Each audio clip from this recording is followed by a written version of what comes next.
tá bom. Então tá. Boa noite a todos. Sejam bem-vindos. Achei que o público ia ser menor, achei que você não viesse. Oh, que legal. Então, mas aí deu zica, não deu? O que foi? Não, eu botei o cachorro. Mas então não era para buscar ela lá? Era, mas aí o Fabrício ligou ontem e falou que ele vinha hoje. Aí eu não esqueci de avisar vocês. Isso é muito bom. Já está gravando. Vamos falar de pontos depois. Muito bem. Já está gravando.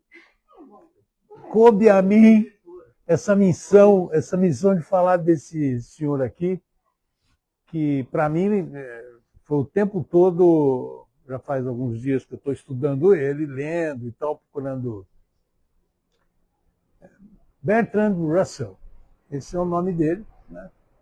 E nós vamos falar de um filósofo, de um matemático, de um humanista e de um pensador livre, né? Nós vamos, na verdade, trabalhar aqui numa jornada pela vida, a obra, a visão do mundo de um dos maiores, veja só como classificaram, hein? Como um dos maiores intelectuais do século XX. Eu preparei o nosso bate-bola hoje, meio para focar, a gente está focado, não vamos falar de filosofia, nós estamos num curso de filosofia, mas vamos misturar a história dele. Foi meio complicado achar essa conexão, mas achei. O espiritismo, a ciência e a religião. Bom, como é que nós vamos fazer o andamento? Só para você se posicionar. Isso é coisa de palestrante velho que gosta de falar para o cara não ficar perdido. Então, vamos chamar de capítulos, de etapas, fases, né? Fase 1, nós vamos falar da biografia, da vida, formação e contexto histórico, tudo muito curto para não ficar longo, né, demais, e não ficar cansado aí, cansar vocês. Contribuições filosóficas. Nós vamos falar da lógica de uma palavra difícil que está ali, epistemologia.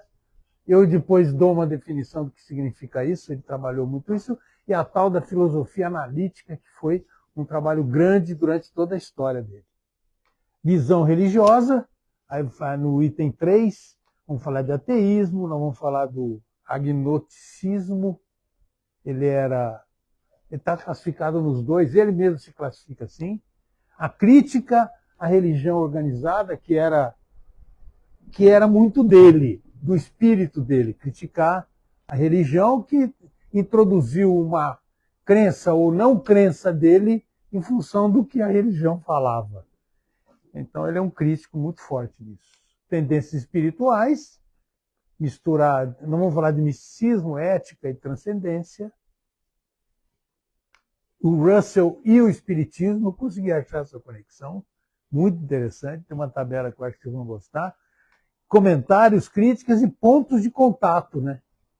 O que é concordante e o que é discordante na filosofia e no nosso espiritismo. Reflexões finais, então, muito rapidinho. É isso aí. Né? Bonito esse quadro.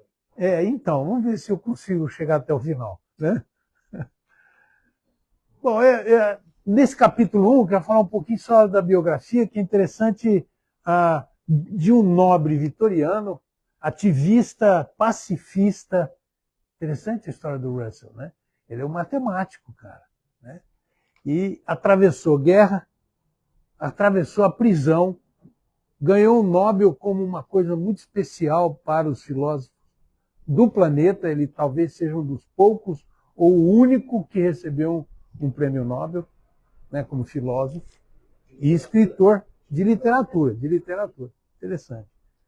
E, inclusive, depois chegou no final, eu fiquei louco e já estou comprando. Vou comprar a história da filosofia escrita por ele em 3 volumes.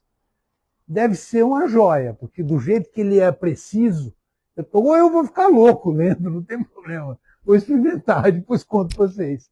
Mas sempre movido, e aí foi difícil terminar sem me emocionar, né? Não sei se eu estou ficando velho, estou ficando mais fácil de emocionar. Ela fala que você fica emocionado demais. mas sempre em busca da verdade. Inclusive, a dúvida de Deus é sempre aquela história, eu quero encontrar a verdade, se você me provar, eu acredito. É um cara muito assim, né? E aí começa aqui, ó. O problema do mundo é que os tolos têm certeza,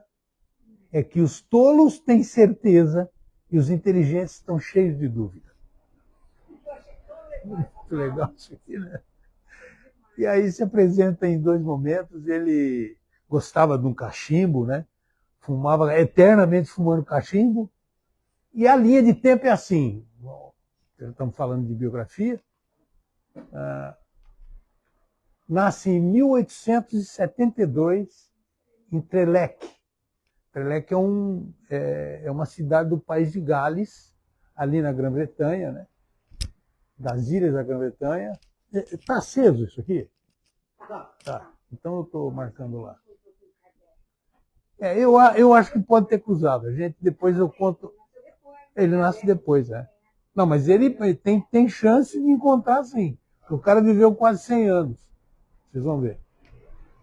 Em família aristocrática e fica órfão aos 3 anos de idade e foi educado pelos avós. Esse é o início da história dele. 1872. Em 1890, ele vai para Cambridge, na Inglaterra, e ele ingressa então no Trinity College, em Cambridge, estudando matemática e filosofia. São 2 coisas que se encontram, mas tromba muito o tempo todo, e ele buscando essa conexão. Um grande amigo é Alfred North Whitehead, que foi parceiro, inclusive, na produção de livros. Né? Eles produziram uma grande obra, vocês vão ver aí, juntos. Né? Whitehead nasce alguns anos depois e falece muito mais cedo, 23 anos antes dele. O Russell viveu muito, né? Viveu 97 anos. Bom, para mim foi tudo novidade, sabe? Pô, rapaz, mas como é que você é engenheiro, gosta de matemática, nunca ouviu falar? Eu sei que passou um livro na minha história que sumiu, esse livro eu nunca mais vi, e que falava alguma coisa, ele conversava sobre Einstein. É um livro de capa dura que sumiu, era da época do Clube do Livro. 1910 a 1913 aparece o Princípio e a Matemática, que é a obra, junto com Whitehead, a obra monumental que faz uma tentativa de fundamentar toda a matemática na lógica.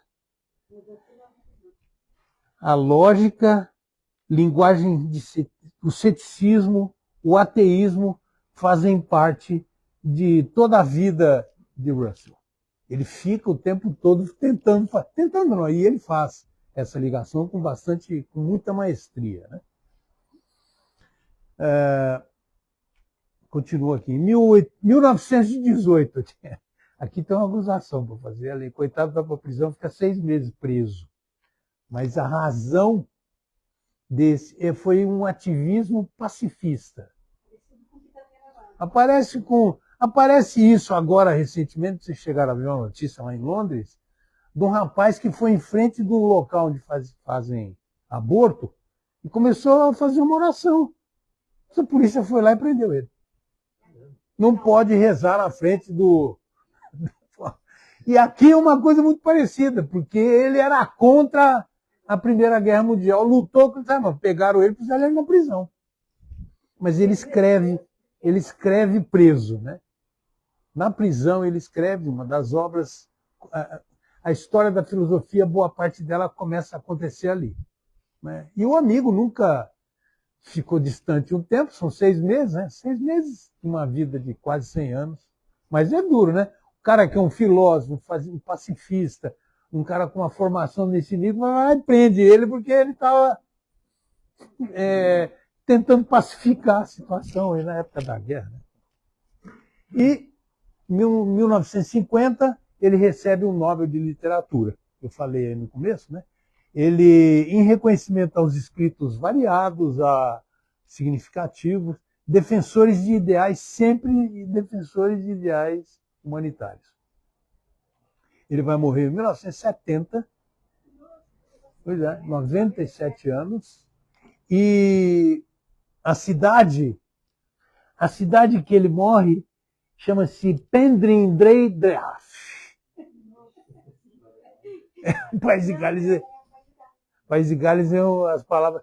Nós estivemos na Escócia, eu e a Glaucia, e conhecemos a Escócia. Aqueles lugares são muito diferentes, tem coisas estranhas, inclusive.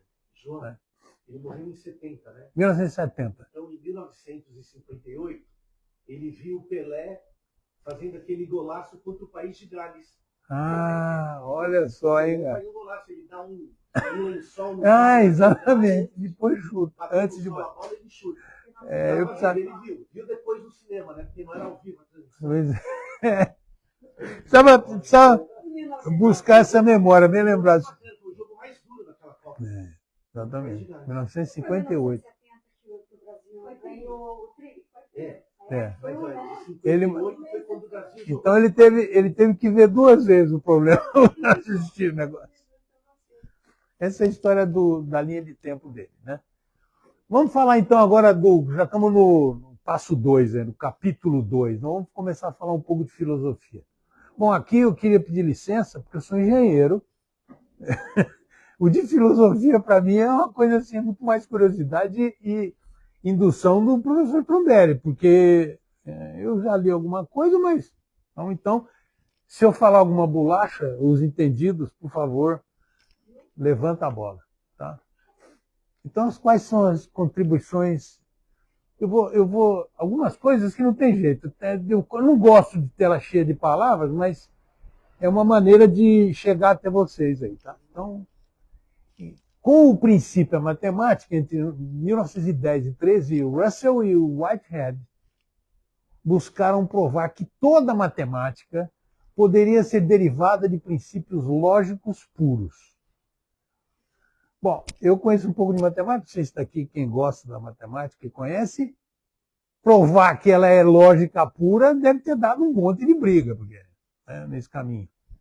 E isso tudo, depois vai aparecer com mais força, o trabalho dele vai influenciar fortemente a linguagem da lógica nos computadores. As linguagens para computador. Né? Então, foi muito forte a influência aí. Vai aparecer de novo. Na verdade, é um projeto gigantesco, né? Que moldou a lógica moderna. Veja isso. O célebre paradoxo de Russell em 1901, e aqui você já vai notar que teve briga mesmo, abala os fundamentos da teoria dos conjuntos de Frege. O que já existia na matemática, essa lógica, a teoria de... Quem lembra da escola, lembra da teoria dos conjuntos, né? A simplicidade daquilo lá. Como é que ele faz... Bom, eu li o tal do paradoxo, não dá para trazer aqui, tá? Porque é um negócio complicado. Você tem que fechar o olho e ver que diabo é isso, né? Ele vai, ele volta, ele vai e cria esse paradoxo. Daqui, da lógica e matemática, que era da história dele, vai para a filosofia analítica, que foi um dos estudos profundos no caso do Russell. Ele fala, Russell é considerado um dos pais da filosofia analítica. E eu fui estudando e fui vendo que o cara é muito importante, né? Ele mexeu mesmo com a estrutura filosófica do planeta. E vem até 1970 mexendo, e até hoje continua. A sua teoria das descrições definidas, em 1905, revolucionou a filosofia da linguagem. Ele entra já mostrando como expressões sem referente real pode ser analisada logicamente. Ele não tem uma referência, mas a lógica explica, quer dizer, né? É até difícil de entender esses troços todos. Mas a epistemologia, na hora que eu vi isso aí, falei, agora complicou, eu vou ter que buscar. Então aqui, ó. O que significa? Na filosofia, às vezes a gente dá aquela boiada. Eu boiei várias vezes. Comprei uma boia daqueles de caminhão e deitei em cima. A epistemologia daqui, dessa definição, ele define assim, ó, quem daqui já ouviu falar, beleza, aqui, ó. Distinguiu o conhecimento por familiaridade, direto como sensações, do conhecimento por descrição. São dois tipos, um por familiaridade e outro por descrição. O por descrição é indireto, mediado por conceitos. Isso ele escreve no livro Os Problemas da Filosofia, em 1912. O que é epistemologia? Alguém sabe? Então aqui, ó. É o ramo da filosofia que estuda a natureza, olha isso, as origens, os limites e a validade do conhecimento. E aí é também conhecido como a teoria do conhecimento, né? Ela investiga como adquirimos nossas crenças, como é que a gente aprende, o que diferencia uma opinião comum de um saber científico comprovado, né? E o termo vem do grego, epistema, o episteme significa ciência ou conhecimento, seguro. E logos, que significa estudo ou discurso. A epistemologia, ou tem rosca a língua, né? Ou teoria do conhecimento, busca responder às questões essenciais sobre a nossa relação com a realidade. É grande o negócio, né? Então aqui, ó, parece uma palavra complexa que vai lá e fala, o que é conhecimento? Ela vai responder essas questões. Como é que a gente sabe que sabe alguma coisa? Como é que sabemos que sabemos algo? Quais são as fontes do conhecimento? Vem da razão ou da experiência sensorial? E por último, quais são os limites daquilo que podemos compreender? Então, é uma ciência, né? E que ele se torna um especialista nesse negócio. Obras essenciais. Então, eu separei, você entra lá no Google, escreve assim, obras do Russell. Ele escreveu 70 livros. E 80 anos de trabalho, eu acho que vou citar e vou, escreve 70 livros, faz a conta. Então, isso que é quase que um livro por ano o cara estava escrevendo, então ele passou a vida inteira escrevendo. Olha lá. 8 décadas, para que eu ia falar, está aqui. 8 décadas de produção intelectual. O Russell publicou mais de 70 livros. E aí, as obras mais influentes são Princípio e a Matemática, em 1910 e 13, já falei dela, né, que ele fez em coautoria com Whitehead, não é red, não, é head, de cabeça. Cabeça branca, se for traduzir ao pé da letra, né? Tentativa monumental de fundamentar a matemática na lógica formal. Influenciou toda a ciência da computação e a lógica do século XX. Essa é a primeira obra. A segunda obra chama-se Os Problemas da Filosofia, em 1912. É a introdução acessível às questões centrais da epistemologia. Então, é complicado aquilo, né? Então ele faz esse livro tem a ver com isso. E aqui fala assim, o comentário, ó, ainda hoje é uma das melhores portas de entrada para a filosofia analítica.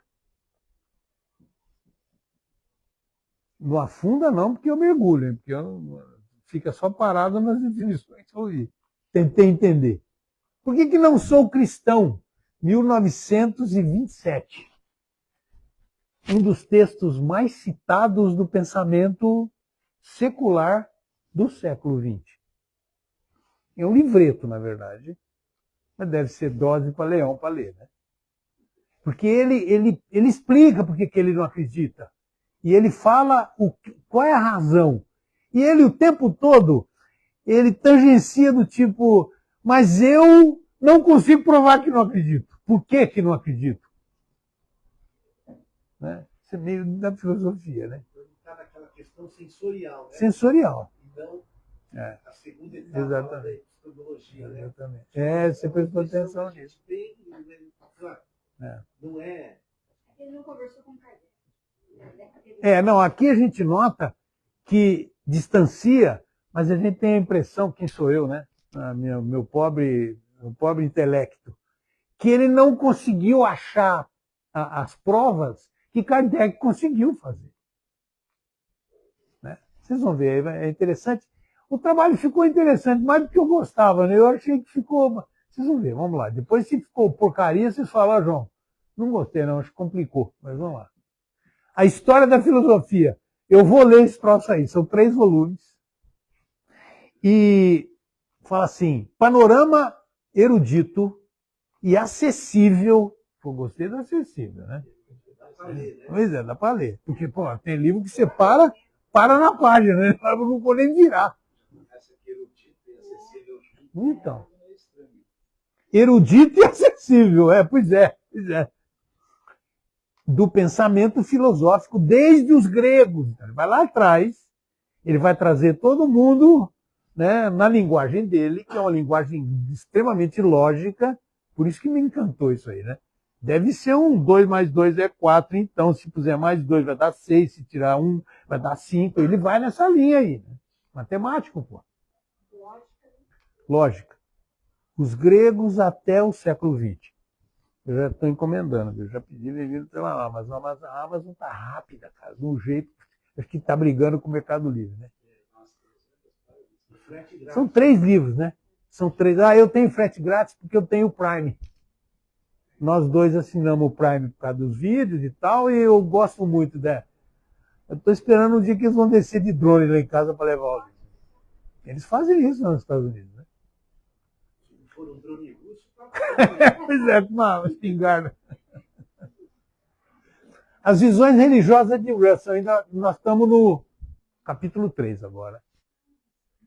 Russell rejeitou a religião organizada com argumentos rigorosos. Então, quando fala argumentos rigorosos, pensa um pouco. O cara, lógico, bicho, os argumentos são de matar mesmo. Pô, o cara sentar e falar, bom, e agora? O que eu vou falar para esse cara, né? Mas a sua posição era... essa palavra nuançada, estava escrito lá, fiquei, não troquei. Mas era mais nuançada do que um simples ateísmo militante. Eu sou ateu e fim de papo. Não, senhor. É uma coisa que ficava... E aí ele fala, a humanidade tem dupla moral. Uma que prega, mas que não pratica. Outra que pratica, mas não prega. ele ganhou o Nobel por essas frases. Eu acho. Acabou. Nossa, é demais. A outra também, não é? Então, de novo, você vê a lógica, devia ser um negócio gozado conversar com o cara, né? Porque é lógico, né, mano? Bom, agnóstico, muito atual, não apenas ateu. E aí vem a declaração. Russell fez uma distinção importante. Como questão prática, ele dizia, era ateu. Então, ateu não acredita em Deus. Não sei se vocês têm clara essa definição. Ele deixou muito claro isso aqui na conversa. Mas como questão filosófica, ele era agnóstico. Ele vai aparecer aí, direitinho. Reconhecia que a existência de Deus não pode ser provada e nem refutada com absoluta certeza. Aí, ó. Eu sou ateu, mas né, se alguém vier com uma prova cabal assim, lógica, eu acredito. Não deram isso para ele, né? Eu acho, agora estou olhando isso aqui, ele não encontrou o Kardec, ele não conversou com o Kardec. Nós tivemos agora se ajuda com a tua memória, nós tivemos não no País de Gales, na Escócia. E lá, eu e a Glaucia, eu sou perseguido por essas coisas. Tá? Eu estou andando na rua, eu falei para ela, escuta, olha o que está escrito ali. Sir Arthur Conan Doyle. Já ouviu falar esse nome? Não? Já. Esse cara tinha um centro espírita na capital, em Edinburgh. E aí eu falei, não, mas aí eu fiquei rodeando, eu queria ver se eu pegava uma sessão nos dias que ele foi lá. Mas não dá, né? Porque você está andando. Eu tinha mania de sair eu e ela, nós saímos andando. Agora eu estou com mais dificuldade, porque eu ando com a minha traseira meio esquisita, para não falar um nome feio, né? Mas dolorido, mas a gente saía andando, saía do hotel, em vez de pegar ônibus, bonde, ou metrô, a gente ia andando. E nós descobrimos sem querer, ninguém falou que eu ia encontrar a história de um espiritualista ali, importantíssimo ele, né? Autor de Sherlock Holmes. E as sessões, depois vai procurando nos trabalhos espíritas, ele aparece várias vezes. Mas ele era kardecista? Eu acho que sim, eu acho que sim. Não. Ele era kardecista e Kardec cita ele em alguns momentos, não sei nem se ficou como espírito que voltou lá ou conheceu pessoalmente, não tem essa referência. Mas, enfim, ele criticava, sobretudo, as instituições religiosas. Não a experiência espiritual humana em si. Não. Por, essa palavra, obstaculizar. Ele falava que a religião criou um obstáculo para o progresso moral e científico. Atrapalhou. E em vários documentos, várias coisas que vai lendo, era meio brabo com o negócio. Ele falava, ele até simpatizava, gostava da fé. sim, mas você quer ver? Olha essa conversa aqui, vai continuar firme. Sim. Olha aqui, ó. Quando me perguntam se sou ateu ou agnóstico, digo depende. Para o grande público, eu sou ateu. Assim, porque zera, né? Não acredito em Deus. Sim, ponto. O grande público. Mas para os filósofos, eu sou agnóstico. Não posso provar que Deus não existe. Se encontrasse o Kardec, ia dar uma conversa das boas, né? Não ia? Pois é. Principais críticas à religião. Eu fui catando, não sei se está muito pesado. Está pesado, não? Agora você gostou, mas não é puxa saco. A religião... Não, eu sou bom para falar de automóvel, de vez em quando fazer uns... Mas filosofia, bicho, vamos lá. A religião organizada historicamente apoiou guerras e opressão. Ponto 1. 2. O argumento do primeiro motor, Deus, o primeiro motor é Deus, pressupõe o que tenta provar. Para ler de novo. É isso? Está claro isso ou não? Tem que ler de novo. Ó. O argumento do primeiro motor, quer dizer, ou seja, o argumento de Deus, que para ele Deus, eu não acredito em Deus, pressupõe o que tenta provar. Já fala que é e depois fica provando. Tem a verdade mesmo. Tem um lance de fé, e aí, desculpa, nós somos. Né? A fé é usada como ferramenta, né? Você tem que ter fé. E ele não estava ligado na história da fé. Ele estava ligado no que eu quero ver. Nem um São Tomé da vida aí, né? O argumento do desígnio ignora a evolução darwiniana. E é verdade mesmo, né? Porque Darwin falava que começou, como é que começou? A espécie, como é que começa dos bichinhos, vai até chegar no homem, né? Mas e o que a religião ameba? ensina? O que a religião católica ensina? Que Deus criou o homem. Então ele criou Adão, depois da costela, então é uma coisa contra a outra. Argumento do desígnio. Ele mata, ele fala que a religião matou Darwin mesmo, né? Porque que história é essa, né? Bom, mas enfim, tá? Eu não estou aqui para questionar, tá? Eu acredito em Deus, acho que tem mesmo. Mas ele quer provar com fatos lógicos. E falta lógica nesse raciocínio. A lógica dele, né? Eu prefiro o Deus de quem mesmo? Pense, o Deus o Deus de Spinoza. Esses argumentos dele prova com a lógica, né? Qual a lógica? Então, mas se a gente for pensar em Deus, não só com a lógica, né?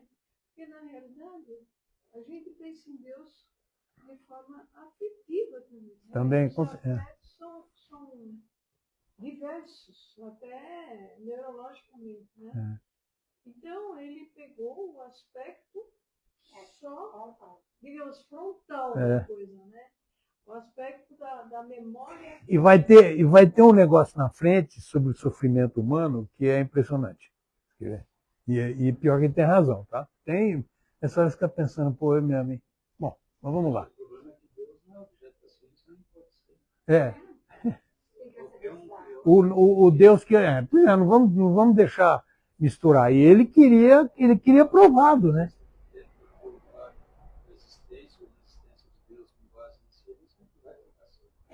Mas você pega Einstein, porque essa discussão também vai longe. No final ele diz, Deus existe sim. Bom, e aí tem toda a teoria do Einstein em cima disso. Mas é sempre uma questão de nada de exatamente. Nada. A não ser que ele desça e falar que esse eu sou. Alguém vai falar, não, você está enrolando. Mas até só para terminar, hoje em dia até existe uma geração de cientistas e astrônomos que já compreendem Deus, que já coloca Deus como não. Essa grandiosidade. Não apenas uma crença, né? Do cosmos, do universo. Não como o homem que falava que é tem uma reverência a uma força poderosa e criativa por trás, né? Não, pelo amor de Deus, né? A gente vai sair daqui, pô, eu não vou acreditar mais em Deus, né? Nada disso, né? O cara ficou nessa daí a vida toda. E disse que ele era ateu, né? É super pessoal, né? Isso aqui eu acho legal. O medo da morte é a principal raiz da crença religiosa. Olha. Se alguém estragou Deus, foram as religiões. Não, com certeza. Ele fala isso o tempo todo. Ele era um crítico das religiões. Né? Vai chegando, vai ficando mais velhinho, já começa a querer se aproximar. Inclusive, na história do cristianismo, logo bem no começo dos primórdios, não tinha muito essa ênfase do medo da morte. O medo da morte. Porque acreditava na reencarnação. Esse conceito do medo da morte, ele veio realmente para arrebanhar. Porque no começo não tinha, era uma coisa muito mais solta e livre, assim, sabe? Isso foi se construindo. Sorrindo, morrendo nas mãos do leão, nas garras do leão. E um monte de gente assistindo lá. Exatamente. Ele pode matar que não tem problema. Bom, perto de nós. Acreditava na reencarnação. Aí teve uma rainha que falaram para ela: você é muito vaidosa, você é muito autoritária, você vai voltar como escrava, vai. E ela pegou para então não vai ter uma reencarnação. Foi assim que pararam de falar. Na época do Constantino, lá em Constantinopla lá. É como esse negócio aí. Bom, a moral pode e deve ser. Olha que interessante isso aqui. A moral pode e deve ser fundada sem o recurso a Deus. Não precisa ter Deus para ter moral. Não precisa usar Deus como referência para criar o conceito moral. Bom, nós estamos usando as palavras dele. Né? Muito bem. Russell, em suas próprias palavras. Eu separei 3 textos aqui. Não é pelo que os homens de religião acreditam, mas pelo que fazem em nome da religião. Que a maioria das guerras e perseguições foi justificada. Aí, ó. Ele fala que Exatamente. Isso ele escreve no Por que não sou cristão? 1927. O outro. Exatamente. A questão de que se existe vida após a morte é empiricamente indecidível. Minha esperança é que não haja vida após a morte. Pois a perspectiva da imortalidade, eu até grifei, ó. A perspectiva de imortalidade eterna me parece aterrorizante. Muita gente é um aprendizado, né? Uma chance. É porque ele não conheceu Kardec. Ele não conheceu Mas ao mesmo tempo que ele fala isso, anteriormente ele fala do medo da morte, né? Não, porque o medo da morte foi construído e feito pelas religiões para poder usaram o medo. Aliás, o medo é usado faz tempo já, né? Que é usado para... Principalmente na Idade Média. Mas no final... Isso que é mais interessante. É que eu não consigo enxergar, mas o que no final, Pois a perspectiva de imortalidade eterna me parece aterorizante. Então, ele mesmo tem o medo. Com os dados dessa Ele vida, espera que não se eu seja. tiver uma vida eterna, ou imortal, eterno ou imortal, com os elementos dessa vida, se eu for imortalmente, quase eternamente, igual ao que eu sou hoje, com os problemas que eu tenho hoje, com as necessidades que eu tenho, aí é aterrorizante. É aterrorizante, né? Agora, a partir do momento que eu creio que eu posso evoluir, E com o esquecimento, né? Ele fala em evolução também, viu? Ele fala, mas fala num... É que ele não cria, provavelmente, como ele é matemático, misturado o negócio. Claro. Ele vê o dia de hoje e aplica para tudo. Ele não define o medo, né? Ele não discursa sobre o medo, né? Eu não aprofundei, mas deve ter... Não, tem estudo, tem um dos livros onde ele entra no tema. É que, na verdade, isso aqui são coisas pensadas, né? São afirmações dele. Né? E aqui, ó o nome do livro. What I Believe, 1925. Eu acredito nisso, né? Eu acho que o medo... Bom, recentemente, né, gente? Esse negócio não vou entrar no mérito, mas o negócio da pandemia o medo foi utilizado com tanta força que na Inglaterra tinha nego até... Bom, tem nego até hoje usando máscara por aí, vocês já viram. Né? E lá... Não. É o troço mais descabelado que eu já vi na minha vida.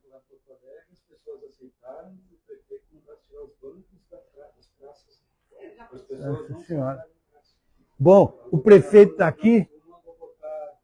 Abrir o mercado para entrar 5 pessoas por vez, mas ele mandou botar cortina nas gôndolas que ele achava que não era essencial. Não, mas não era nem aceitar, né? Partia para cima de maneira ignorante. Aqui no Guarujá, todo mundo mora aqui e viveu. Fazia as bandeirinhas, agora eu quero bandeirinha preta, agora eu quero bandeira vermelha. Não, ele pode sair das 11 a não ser que... Não. Ó, o vírus é inteligente, esse vírus aí, né? Lembra dessa história? Você não pode pisar na areia. Um dia eu falei pro cara aqui, escuta, por quê? Eu tenho que andar na calçada, mas eu não posso pisar na areia. Porque tem... Não, eu não posso explicar isso. Ainda bem que não, né? Porque eu vou andar lá. Porque eu vou prender, o senhor prende? E eu vi... Bom, vamos lá. É mesmo, não. E se você quiser refugar, aí você vai arrumar para a cabeça, né?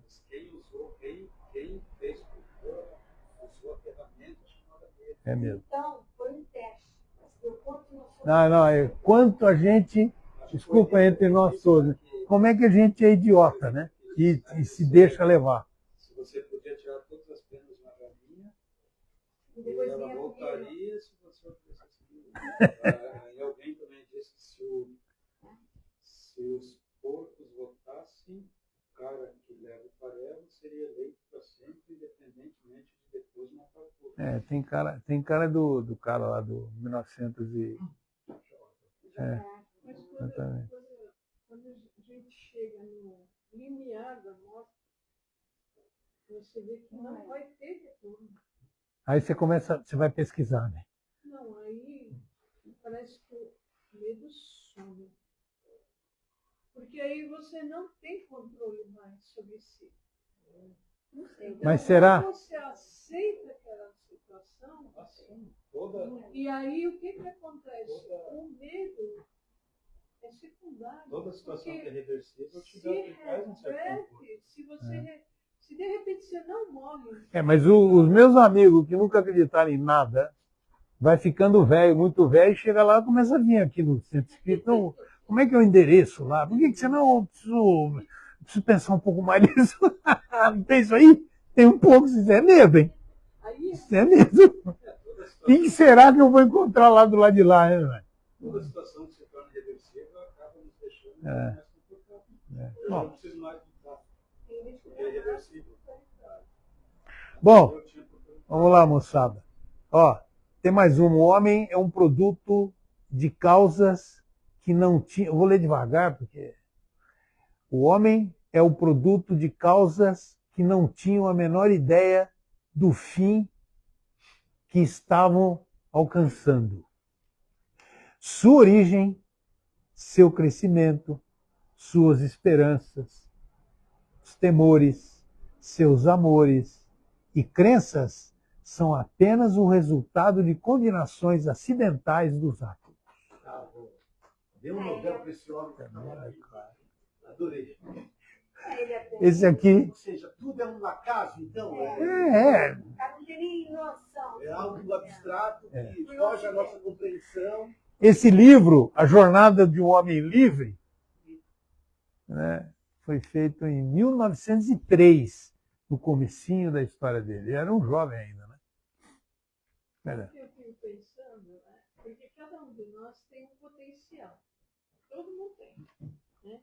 E a gente tem um potencial, geralmente, para determinadas coisas. Por exemplo, tem gente que tem um potencial maravilhoso para pintura, culinária, enfim, até situações de comportamento pequenas de vida. Dentro de casa, às vezes, uma atitude ali, a pessoa tem o dom daquela organização e tal. Mas aí eu fico pensando, né? É um pensamento. Ele deveria ter um chips aqui, né? Só voltado para a lógica. A lógica dele. Mas você olha em alguns momentos que ele, não que ele queira duvidar disso aí, mas ele enfrenta essa situação e, bom, na hora que define se eu sou, não tem numa indefinição que eu sou agnóstico, ele pisa numa coisa. Isso aí pode até causar estranheza, né? Esse terceiro quadro pode até causar estranheza. Mas esse é o pensamento. Mas você vai ficar mais estranhado agora. Eu vou para frente aqui. É normal, isso é perfeitamente normal para quem não acredita no cosmos sim no caos. É comum, é normal. Então, já que nós estamos entrando, nós estamos no capítulo 4, vamos para o fim. O lado místico de Russell. Surpreendentemente, Russell reconheceu em si mesmo uma dimensão mística, uma sensibilidade para o sublime que coexistiu com seu rigor racional. É isso aí. É o tempo todo racional. Acho que ele mesmo se quebrava. Espera um pouquinho, deixa eu racionalizar. Né? Bom, misticismo, amor e busca pelo infinito. O impulso místico. Em sua autobiografia, em 1967, Russell confessou que 3 paixões governavam a sua vida: o anseio por amor, a busca pelo conhecimento e uma insuportável compaixão pelo sofrimento humano. Não, então, a revolta, cara. Ele tinha revolta com isso aí. Não, e aí tem uma revolta que, não sei, se quiser pensar, é o seguinte: Deus é perfeito, maravilhoso, por que o ser humano sofre? Isso. Acho que ele pensava assim. Aí o Espiritismo explica que isso é um... Vou ter que passar por isso. Mas tem jeito, por exemplo, que não é um russo, né? Então, assim, eu não vou igreja nenhuma. Eu não quero nem saber. Aí tem. Isso aqui tem esse defeito, isso aqui tem. Né? Tem gente que é completamente radical. Essas pessoas já Ela vai entenderam. aprender. E não é russo, né? Quer dizer, Mas essas pessoas já Então, precisa convidar ele para vir conhecer o Espiritismo, que não tem dogma, não tem puxação de saco, não tem isso aí, né? Essas são, em essência, as motivações de ordem transcendente, né? Que ele... E aí tem um negócio interessantíssimo, que é aqui, ó, a experiência de 1901. Russell descreveu uma experiência mística, espontânea, em 1901. Ao visitar uma amiga doente, sentiu subitamente a solidão abissal da alma humana e uma compaixão avassaladora por toda a humanidade. Vai ver que é por isso que era um humanista de... Tem um ditado, um dizer judaico, que quem salva uma vida salva a humanidade toda. Isso é falado quando no filme A Lista de Schindler. No filme A Lista de Schindler, quando o Schindler reuniu muitos judeus que iam fugido, escapado dos nazistas, tal. O contador, que é o Ben Kingsley, super ator maravilhoso, que fez Gandhi, ele entrega para o Schindler um anel por gratidão que ele está fazendo isso, que ele vai salvar 1.200 pessoas. E aí ele fala para o Schindler que está escrito no anel ali, tem um dizer que para o judeu, quem salva uma vida, salva a humanidade. Então tem esse princípio que do individual, ele extravasa para o coletivo. Igual esse final. Esse final de... agora aqui, ó. Deixa eu ver se é onde eu tô. Eu tô aqui? Porque quando ele visita a amiga doente, ele é tomado, ele de um sentimento. Tem uma espécie de arrebatamento, que aí ele, vendo a dor da amiga, de uma pessoa próxima a ele, ele entende. Eu escrevi um negócio aqui. Ele não se conformava de ver sofrimento, de ver miséria. Ele fala várias vezes disso aí. Eu acho que nisso ele fala assim, como é que alguém pode gostar de Deus se Deus permite guerra, permite que pessoas matem o outro? Acho que é isso. É aquela história que o Espiritismo dá uma explicação para isso, mas ele não aceitava que o ser mais poderoso do universo deixasse o sofrimento conviver, criança. É que não tinha explicação. Por isso que eu acho que de vez em quando deveria ter encontrado o nosso amigo Kardec no caminho. Porque, amigo, é assim que eu penso. De repente tirava o cara. Eu escrevi aqui, ó. Meu pai era católico, vegetariano, nasceu em 1931. E ele, antes de eu começar a frequentar sempre, ele falava, filha, a gente não é só isso. A coisa que ele tirou. Ele já veio pronto. Eu escrevi assim aqui, ó. No ensaio Misticismo e Lógica, em 1917, ele examinou com simpatia a intuição mística como forma válida de experiência, embora insistisse que ela não pode substituir, de novo, verificação racional. O tempo todo ele ia para a razão, né? Experiência que chamou a atenção de quase mística, que transformou a sua visão ética. Este episódio é um ponto de entrada poderoso para o diálogo com a perspectiva espírita sobre a sensibilidade mediúnica e a expansão da consciência. Mas esse no episódio da amiga, porque ele era jovem. 1901 ele era jovem ainda. Ele era jovem. Ele morreu 69 anos depois dessa experiência. Então logo ele foi tomado pelo lado pela história que complementou o lado racional. Dele. Caía pelo racionalismo até porque era matemático e porque não sei o quê, porque tinha que manter a linha da tal da lógica, né? Tanto é que naquela linha do tempo, quando ele escreve o princípio matemático, antes dele terminar, que acho que ele terminou 1903. 3 ou 13? Não, 10 até 13. De 10 a 13. Ele escreve um de filosofia de Sim. Acho que nas horas vagas que o amigo dele ia embora para casa dormir, ele acendia uma vela e escrevia na mão. Agora aqui, ó.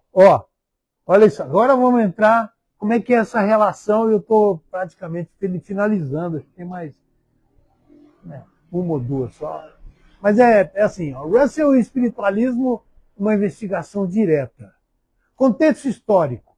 A Sociedade de Pesquisa Psíquica, SPR, fundada em 1882 em Cambridge, reuniu cientistas como William James e Henry Sigvik, que era o mentor dele, mentor de Russell. Esse cara aqui, esse Sigvik. O espiritualismo era debatido nos mais altos círculos acadêmicos. Não ficava só no negócio do racionalismo, não, ninguém ia discutir lá. E aí, nesses círculos que aparece Sir Arthur Conan Doyle, e ali, e a Grã-Bretanha é interessante nesse meio, porque Kardec estava na França, mas o pessoal está 1882 em Cambridge. Ele já tinha morrido. Ele morreu em 69, né? Exatamente. Ó, a posição de Russell. Russell era cético com relação às alegações de comunicação com os mortos e fenômenos físicos mediúnicos.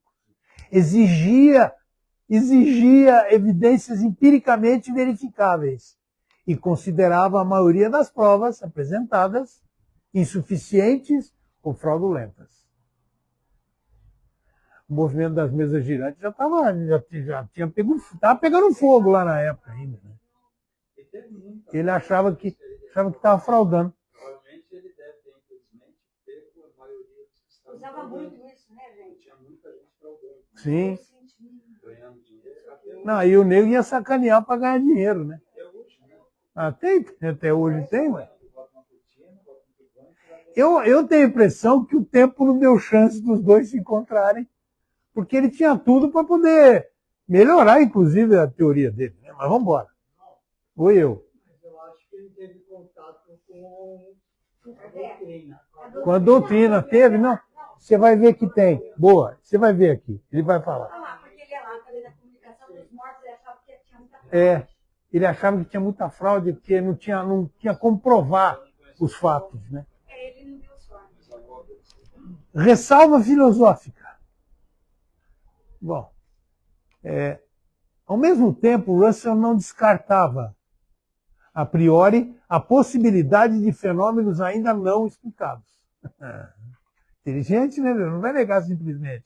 A mesa está girando na frente dele, ele vai falar que não. Hein? Seu empirismo radical exigia a abertura de qualquer hipótese que pudesse ser submetida ao teste da evidência. E termina aqui, ó, essas vida após a morte. E Por que não sou cristão, nesse livro, argumentou que a mente depende do cérebro e que não há base para supor sobrevivência da consciência após a morte física. Como é que vai provar isso também, né? E aí, tem um rato andando ali, lá, ó. Ratatouille. Posição diametralmente oposta à doutrina espírita, né? Quer que eu leia de novo? Em Por que não sou cristão, argumentou que a mente depende do cérebro e que não há base para supor sobrevivência da consciência após a morte física. Realmente, como? Né? A não ser que ele venha numa sessão espírita ouvir aqui e vai falar, não, isso aí é que está enrolando. Ele deve ter participado. Ele não só tinha conhecimento da doutrina, como um conhecimento bastante grande. Pelos argumentos que não, como quem estava vivendo isso. Mas ele né? achava que a sobrevivência lá, que acabou da consciência após a morte física. Ele questionava e falava, não acredito nisso, não tem prova suficiente. Achava que poderia estar sentindo. João. Queria acreditar, mas não se permitia. Mas será que não tem argumento? O Kardec já tinha escrito os livros, né? Mas tinham sido traduzidos para o inglês? Então, eu não sei, porque é a França, né? Ele está em Paris, do lado de lá, apesar dos movimentos todos, e ele está no País de Gales. Ele não está no País de Gales, ele está já nessa altura do campeonato, Cambridge, Inglaterra, né? Então ele devia estar lá em Londres e toda a volta daquilo. Na verdade, eu tentei fazer mais conexão. Vocês vão ver um negócio aqui, quer ver? Como? Foi traduzido lá no início do século passado. E como ele é intelectual, ele devia falar francês também. O cara. O francês era mais. O francês era a língua mais divulgada na época. Era a língua.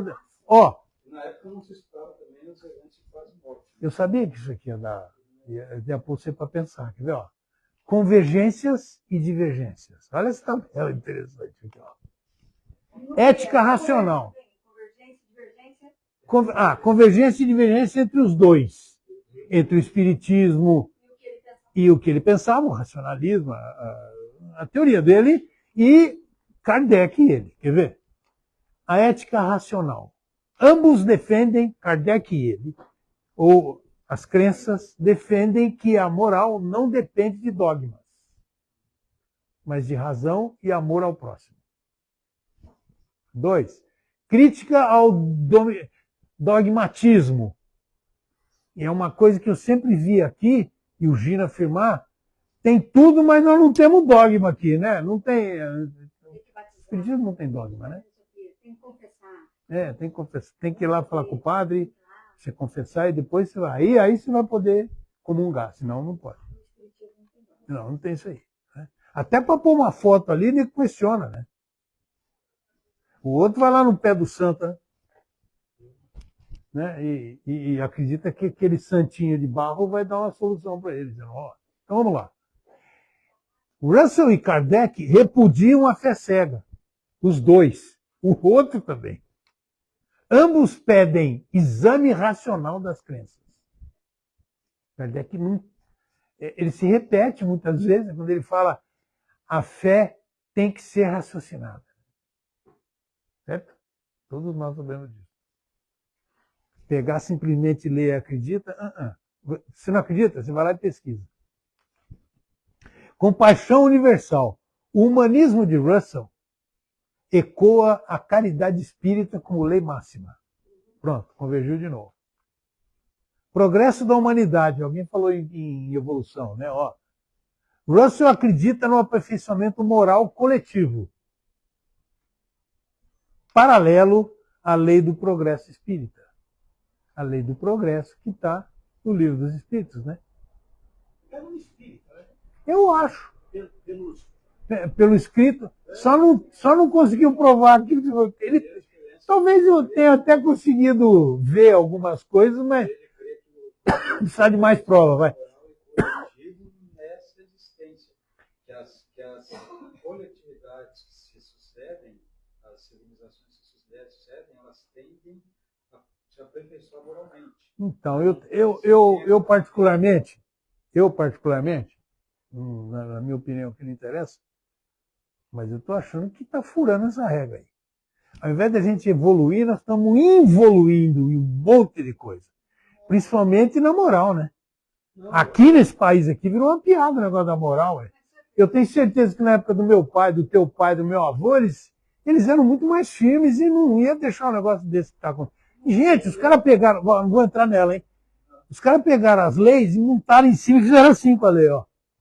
Mas eu me permito discordar nesse aspecto, no seguinte sentido.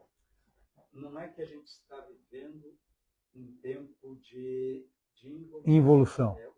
Inclusive, aquela teoria do aperfeiçoamento das espécies, não era de aperfeiçoamento. Né? Ele não dizia que as espécies iam melhorar, elas iam evoluir, mas a gente evolui até para a morte. Quando vem lá, o cara está na cama do hospital, o médico coloca lá, evoluiu para óbito. Até o óbito é uma evolução. A evolução não quer dizer é verdade. A evolução pode ser pior. Então, realmente evolui. Às vezes. Não, o que eu quero dizer, veja. O que eu digo é o seguinte: não é porque o mundo está cheio de tranqueira que ele. Não, mas eu até entendo isso. Agora as tranqueiras tiveram a oportunidade de vir e mostrar a sua cara. Elas vieram e mostraram a sua cara. O que é dolorido é que a gente tem que. O que é dolorido nisso é que a gente tem que viver na época da redenção. Está voltando um monte de espírito a dar oportunidade para os caras evoluírem. Entender que não está afim, parece. Né? Se não fosse isso, talvez a gente não Quem sabe se a gente pegou carona nessa época da redenção. Sabemos lá onde nós estávamos naquela época dos que estão vindo para se redimir. Quem sabe se a gente fosse santo, a gente não estaria Não. Não, santo não. Não tem santo. A gente pegou a rabeira dessa onde da redenção. Mas a gente está um pouquinho melhor e aí consegue olhar para eles e criticá-los. Mas eles também olham para nós. Por exemplo, eu critico o deputado que é corrupto. Não, então, o que está... criticar o eleitor que o colocou lá. Não, outro dia vou te dar a palavra. Como é que chama o menino aí que é deputado federal? O Nicolas. Ele falou um negócio que, tudo que ele falou, ele faz uns discursos e tal, ele falou um negócio que eu achei interessante. Não adianta a gente querer mudar o Brasil. Nós temos que mudar o brasileiro. E é verdade, né? Porque quem escolhe e vai tomar conta, né? Por favor. Eu queria voltar um pouco na história, né? Porque essa talvez faltou essa comunicação do Russell com Kardec. A Inglaterra estava muito mais preparada para questionar a religião, porque já começou com, acho que foi Henrique VIII, e a reforma religiosa na Inglaterra, onde começou a questionar o catolicismo. Né? E a França evoluiu politicamente bem mais devagar e depois da Inglaterra. E aí eles usaram, eu entendo que os franceses usaram o iluminismo como uma arma política, os ingleses não estavam interessados nisso. Então ele tinha, a meu ver, uma base muito mais lógica. E estruturada e já historicamente mais amadurecida do que tinha na França. Então, olha com um pouco de superioridade para os franceses. E eles começaram a usar o iluminismo para depois também provocar... Interessante a tua colocação. É verdade. Existia uma diferença entre os dois povos nesse momento. Daí a dificuldade, talvez, de comunicação. É porque parece ser uma conclusão assim, muito superficial, né? A minha, e depois conversando com ele. O Trombelli talvez ajudasse a gente nessa. Mas assim, mas eu acho que tem muito. Dá sempre a impressão, ao longo de montar esse negócio aí, que os dois não cruzaram, né? Está cruzando aqui porque montamos isso aí, né? Ele conheceu porque ele critica. Ele duvidava, achava que tinha muita mentira. Pessoalmente, ele não poderia mesmo. Ele nasceu depois da morte do cara. Exatamente. Mas na obra, sim. O interessante é ele não ter, a obra do Kardec não ter chegado mais nos olhos dele, né? Ao estudo dele. Mas, as divergências, imortalidade da alma. Russell a nega. O Espiritismo afirma como pilar central. A divergência total aqui, né? Existência de Deus. Russell é agnóstico. O Espiritismo postula uma inteligência suprema. Não tem dúvida, né? Claro. Os fenômenos mediúnicos. Russell exige provas que os considere, que os considera, não fornecidas. Ele não encontrou, ele fala isso, né? O Espiritismo documenta a consciência. E o sentido do sofrimento. Para Russell, é absurdo cósmico. Para o Espiritismo, é oportunidade de evolução. Interessante, porque né, são totalmente divergentes. E no fim, Deus não vai condenar nenhum dos dois. Acho que não. Bom, legado e diálogo permanente. Bertrand Russell não foi espírita. E teria rejeitado a classificação. Você é espírita? Não. Pelo que a gente estudou aí. Mas a sua vida é um convite ao diálogo profundo sobre as grandes questões do espírito humano. Interessante isso, né? Cria um espaço para diálogo, é isso, né? E aí, o que levamos de Russell? Estou terminando. A coragem de examinar crenças com honestidade, sem medo das conclusões. O método racional aplicado as questões mais profundas da existência. Ele questionou o tempo todo de maneira racional, né? Seria muito interessante o encontro desses dois caras, né? Seria. O que o Espiritismo oferece? Respostas às perguntas que Russell deixou em aberto, né? E que o sentido do sofrimento, a continuidade da vida e a missão evolutiva da alma. São questões que ele deixou em aberto. Ou pesquisou e não concordou com a... Né? Todos nós estamos vendo isso, né? E, no diálogo possível, ambos, Russell e Kardec, pedem que pensemos por nós mesmos o tempo todo. Kardec faz isso, tanto que fala, não é definitivo o que eu escrevi, continue estudando. Ele fala isso várias vezes, o Kardec, né? Na obra. E ele também, né? Então, pensa por você, racionalize. Bom, enfim. Então, nesse ponto, o racionalista e o espírita se encontram no mesmo ideal de liberdade intelectual. Vamos pensar, né? E é dessa liberdade que nós vamos evoluindo, né? A evolução vem por aí. Bom, 3 paixões simples, eu resolvi colocar em amarelo, que chama a atenção, porque é muito legal isso aqui, ó. 3 paixões simples, mas de intensidade incontrolável, governaram minha vida. O anseio por amor, a busca do conhecimento e uma insuportável piedade pelo sofrimento da humanidade. Bertrand Russell, na sua autobiografia escrita em 1967, quase no finzinho da vida, né? Ele estava com mais de 90 anos quando ele escreveu. E lúcido, né? A própria Ele foi casado, Júlio? Então, eu procurei isso aí, não encontrei mulher no jogo, não, viu?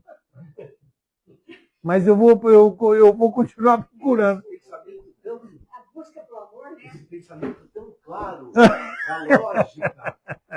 Não foi atrapalhado. O cara já tira de uma vez. Pira. Olha a mulher olhando para mim aqui. Vai apanhar aí, cara. Adão. Isso aí, todo esse... Interessante, eu pensei nisso também. Ele construiu na solidão do quarto dele. Quando entra uma mulher, já bagunça tudo. Só sei que nada sei. Como que é? Adão, você está A muito matemática é muito fácil. Como é que é? Adão? Você está muito felizão. Você está muito feliz. Vou arrumar um probleminha para você. Mandou a Eva. Eu tô achando ele tão humano. É. Quando tem mulher envolvida, acabou. O cara vai desviar. Ele se desestrutura inteiro. Sem nenhuma sacanagem, tá? Você vai brigar comigo depois lá. É uma pessoa que pensou diferente de nós, mas sem dúvida nenhuma. Logicamente não casou, né? Não. Uma grande pessoa e... Não, pois não, senhor. 4 esposas. Opa, Aí, ó. 4. Não teve.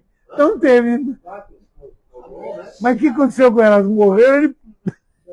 Todas foram parar no... Boa, obrigado, viu, Juan? Ele produziu algo intelectual dele até o... Pô, vai escrever... Só no hospício. Pois é. Escrever mais de 70 livros, bicho. 5 filhos. 5 filhos. Ele tinha gente. Interessante. E aí, para terminar, tem uma frase dele que foi colocada por alguém, uma frase dele. Não vou ficar lendo, todo mundo sabe inglês aí, eu vou ler em português. Pronto. Há um defeito muito sério, no meu entender, no caráter moral do Cristo. E que é o seguinte, ele acreditava no inferno. Ele, Cristo. Eu mesmo não sinto que alguém realmente profundamente humano possa acreditar em punição eterna. Até a igreja levou por esse negócio. Pois é, mas você vê como é que é o catolicismo E ele confunde Jesus, Cristo. influencia aí, né? Porque o espiritismo não acredita nisso. Não acredita que tem inferno, tem, né? Enfim. Somos cristãos. Bertrand Russell. Aliás, eu queria dizer para vocês que foi um prazer fazer esse trabalho.